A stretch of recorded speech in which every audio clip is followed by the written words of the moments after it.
Okay, welcome to a tutorial on a dynamic web page design.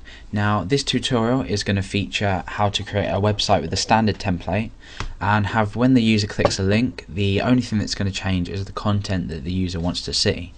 So it does save time, it saves a lot of effort, and if you ever make errors in, say, your menu or your heading when you want to add or change anything, you don't have lots of separate files. Now the only file really we're going to work with is index.php and one other file. Now the other file is going to be the content that's included within your web page, and index.php is going to represent the standard template for your web page. Okay, to start, I'm just going to create a PHP an HTML page out, and I'm going to be creating a table of width 70, and I'm going to align it in the center. And inside, I'm going to have two columns. And these are going to be the menu in here, which I'm going to make everything bold, and in here I'm going to have the content. Now this is where our PHP script is going to go, because it's going to determine which page is displayed inside this standard template that we're creating now. So just above here I'm going to create another table, and that's just going to be width 70 again, and I'm also going to align this in the center. Okay, so we have our standard template. Let's just correct some of these, and we need to fill this in quickly. Okay, and I'm going to say this as, let's just keep things simple and say header 1 Alex's web page.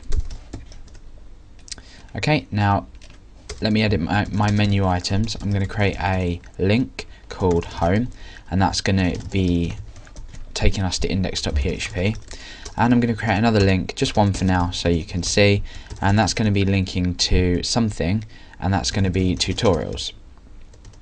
Now the reason I'm not writing this in yet is because I haven't determined the variable that's going to decide which page we go to. Now the basis of this is, if we have our index.php page, which looks a bit like this now. Let's just edit these menus. Align equals 20. Sorry, the width is 20%, and the width of this we're going to say is 80%. You don't need to do that, but it's good for seeing where you are. Okay, so our content's going to be displayed here, our menu's here, and our heading's here. Now the heading and the menu are never going to change, only the content. Now you've probably been on websites before and seen something like this written. Now that's what we're going to basically do. And our PHP code, which is going to be in replace of this content soon, is going to take this variable, it's going to take this value and say, can I find this file in my inc folder, which I have already set up here. Okay, so we're going to have lots of files in here for the content that are only going to display the content, not the menu or the header. And it's going to try and find a matching value for tutorials, and that's going to be tutorials.php. However, we don't include the PHP in here because we're going to use that, write that in using our PHP. So as soon as we hit page equals tutorials, nothing happens because we have no PHP code at the moment. But this will replace this with the page specified.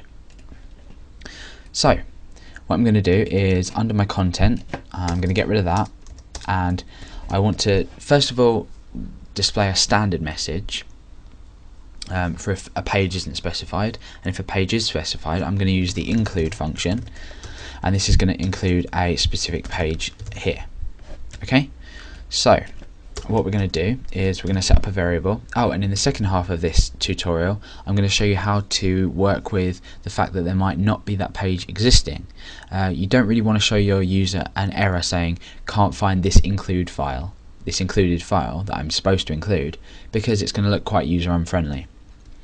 So we're going to say make a page variable, and that's equal to $_get, and in here we're going to say page, or you could call it P, but whatever you write here is what is going to be shown up here. For example, at the moment I've got page. I'm going to delete that for now. So I'm going to call this page. Now I need to perform a check, so an if statement to say if page exists, and then I need to execute a block of code. And in here I'm going to say include, and it's basically going to include inside the inc folder Okay, and then we need to concatenate the page, and then concatenate on the end the extension, so p.php.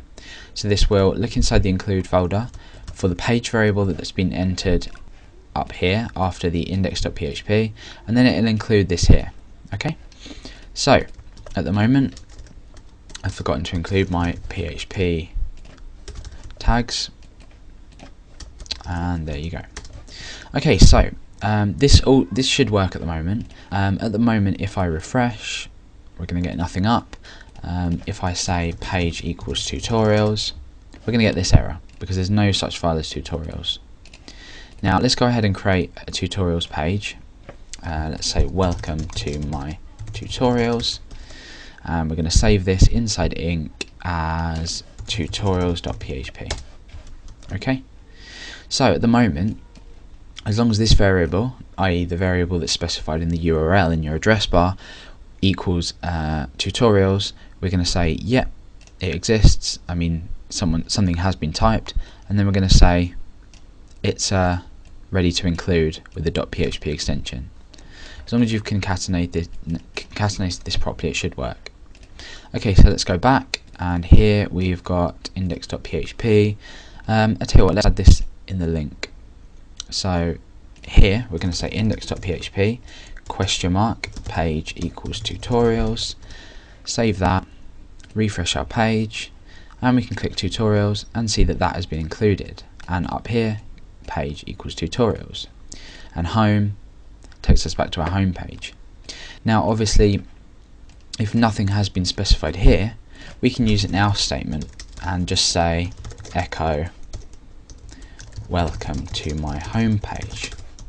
Or in fact, what you might want to do is say include, and then include ink, and then say a specific page, so maybe home.php you might have inside your ink folder. And then if there's nothing been specified, i.e. if you're just on the index.php page, it will just specify a standard page. Okay, so for now, for simplicity, I'm just going to say welcome to my website. Okay, now that's about that for that tutorial. That's all working. Let's go back home and click tutorials, and you can see that it's dynamically changing, and we've not duplicated a page, we've not wasted time making this, and it's so easy. If I want to say, right, I need to edit my menu, I can come in and say, let's create a new menu item, and that'll be there without any interruption to our functioning of our web page. Okay, check out the second part of this tutorial to learn how to say if a user types, for example, that in there, that's going to say, oh, I typed had. That's going to say warning, blah blah blah, no such file or directory. Therefore we need to make this a bit more user friendly and say, for example, sorry, that page wasn't found. So check out that tutorial and you'll learn how to do that. Okay, thanks for watching.